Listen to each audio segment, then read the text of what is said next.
Hello, नमस्ते. कसे आहात? छान ना? मी पण एकदम मस्त आहे. आज का नाही आपण वाटते वयातली मानसिकता किंवा आपले मानसिकतेत वय वाटते तसं काय फरक पडतो आणि आपण एजिंगसाठी काय प्लॅनिंग करायला पाहिजे. प्लॅनिंग फॉर एजिंग म्हणू आपण. ह्याच्याबद्दल थोडंसं बोलूया. हा का महत्वाचा प्रश्न आहे म्हणजे आता आपल्याकडे हळूहळू सिनियर सिटिझन्सांचा नंबर वाढत जाणार आहे. त्यामुळे त्यांचं काही चॅलेंजेस आहेत किंवा त्यांना काय वाटते ह्याच्याबद्दल मला वाटलं थोडंसं आपण विचार करावा. हे बघा, वय होणे म्हणजे काय? म्हणजे एक तर दुसरं बालपण म्हणतात, पण छोटे बाळांचं आपण कौतुकानं करतो तसं वयस्क माणसांचं करतो का, हा माझा प्रश्न आहे. आता सिनियर सिटिझन्स जसं वय होते तसं ते फॅमिलीवर डिपेंड होत चालतात. म्हणजे इंडिपेंडेंटली सगळं करणं त्यांची क्षमता कमी होत जाते. त्यांना कोणाची तरी गरज पडते.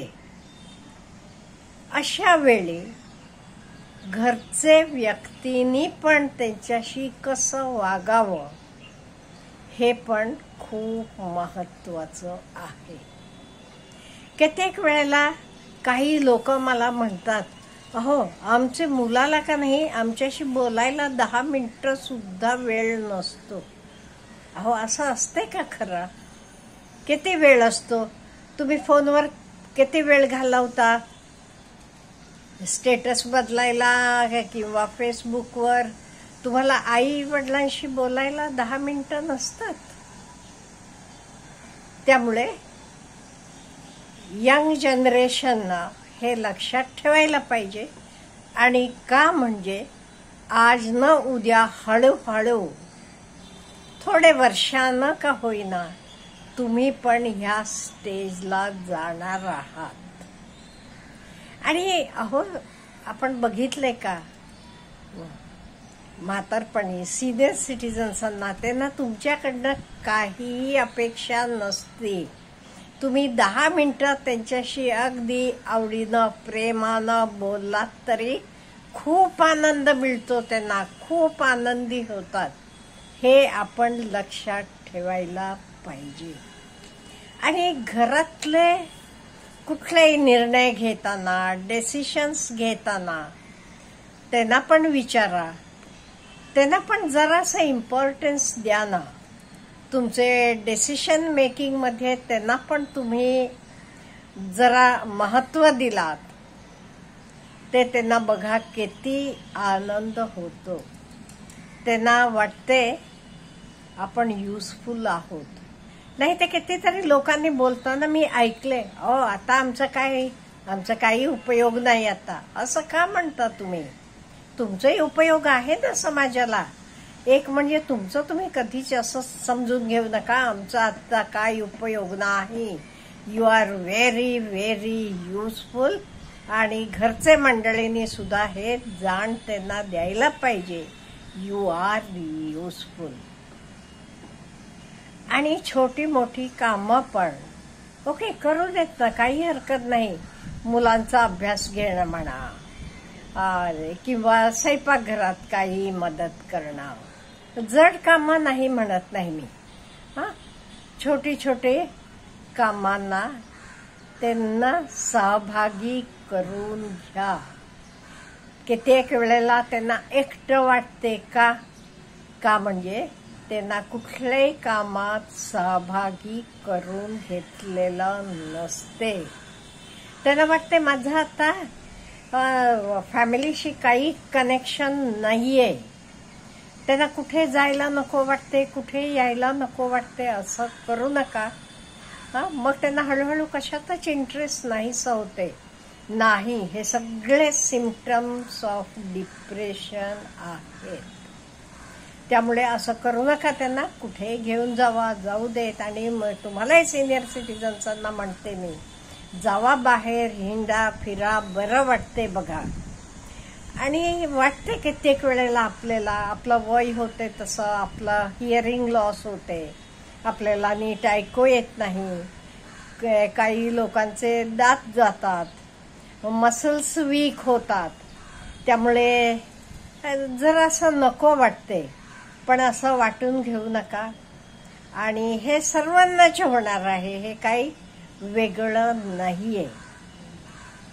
आणि काही लोक फायनान्शियली पण दुसऱ्यावर डिपेंड होतात, त्यांचे फायनान्शियल सोर्सेस कमी होतात.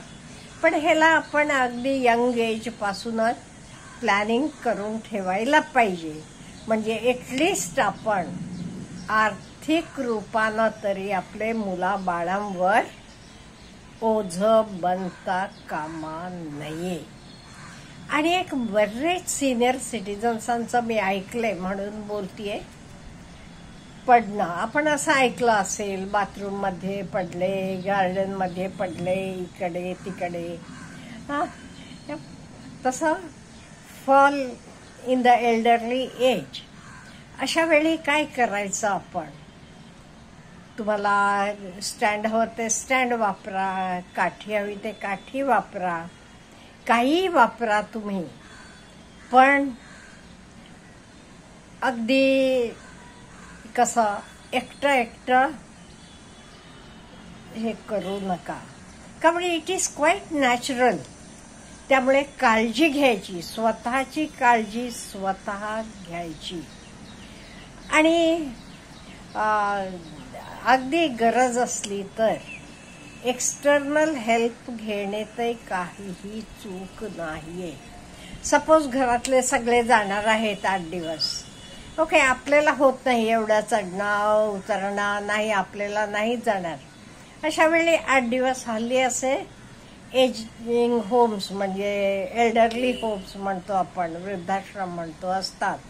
8-10 दिवसासाठी सुद्धा ठेवून घेतात. काय ते त्यांचे चार्जेस द्यायचे, तिथे आरामशीर राहायचं. ह्याला काही आपण असं टेबो किंवा कमीपणा वाटायचं काम नाहीये. का म्हणजे लोकांचे घरी नातेवाईकांकडे ठेवलं की तिथे कोण आपल्याकडे 24 तास लक्ष देणारं, हे करणारं नाही अशा वेळी. आणि हल्ली एक्सेप्ट झालेला आहे हे सोसायटीत. एक 10 वर्षापूर्वी ते खूप वाटायचं बघा, हो त्याला वृद्धाश्रमात ठेवले म्हणे, तिला वृद्धाश्रम. हल्ली काही वाटत नाहीये. अहो, नवरा बायको दोघंही बाहेर कामाला जाणार, मग घरात हे म्हाताऱ्यांना कसं सोडून जायचं? अशा वेळी उलट त्यांच्यावर जास्त प्रेम आहे, त्यांची काळजी व्यवस्थित व्हायला पाहिजे, त्यांची काळजी घेतली गेली पाहिजे, त्यांना त्रास होऊ नये म्हणून अशा सोयी सुविधा केल्या जातात आणि तिथे ठेवलं जाते. हे आपण सिनियर सिटीजन्सही समजून घ्यायला पाहिजे. आपणही असं वाटून घेता कामा नये, नाही बाई आम्हाला आणून इथे फेकले बघा, आता हे ना काय बायको आली, हे झालं, मी नको झालीये किंवा मी नको झालोय. नाही, असं मानून घेऊ नका तुम्ही. ते पण बिझी असतात, त्यांना पण 24 तास वेळ द्यायला होत नाहीये. अशा वेळी आपल्या सोयीसाठी ते अशी काही व्यवस्था केली तर ती पण आपण एक्सेप्ट करायला पाहिजे. आणि हल्ली काय झालंय, कित्येक वेळेला मुलं फॉरेन कंट्रीजला गेली की तिथे ते काही नेऊ शकत नाही, कायमस्वरूपी ठेवून घेऊ शकत नाही. आणि आता हल्ली मुलं पण 1-2च असतात. त्यामुळे हा प्रॉब्लेम वाढायला लागलेला आहे. न्यूक्लिअर फॅमिलीज वाढलेल्या आहेत. अजूनही आपल्याकडे खेडेपाड्यातनं हा प्रॉब्लेम नाहीये. तिथे अजूनही भाऊ भाऊ एकत्र राहतात, जॉईंट फॅमिलीज असतात. त्यामुळे हा प्रॉब्लेम येतो सिटीजमध्ये, जिथे न्यूक्लिअर फॅमिलीज आहेत तिथे. त्यामुळे आपणही मानसिकतेत आपले बदल करून घ्यायला पाहिजे. यंगस्टर्सही पण बदलून घ्यायला पाहिजे. आणि हे सगळं नॅचरल आहे हे आपण समजून घ्यायला पाहिजे. वय होते तसं जे काही होते it is quite but natural म्हणून तर एक्सेप्ट करायला पाहिजे.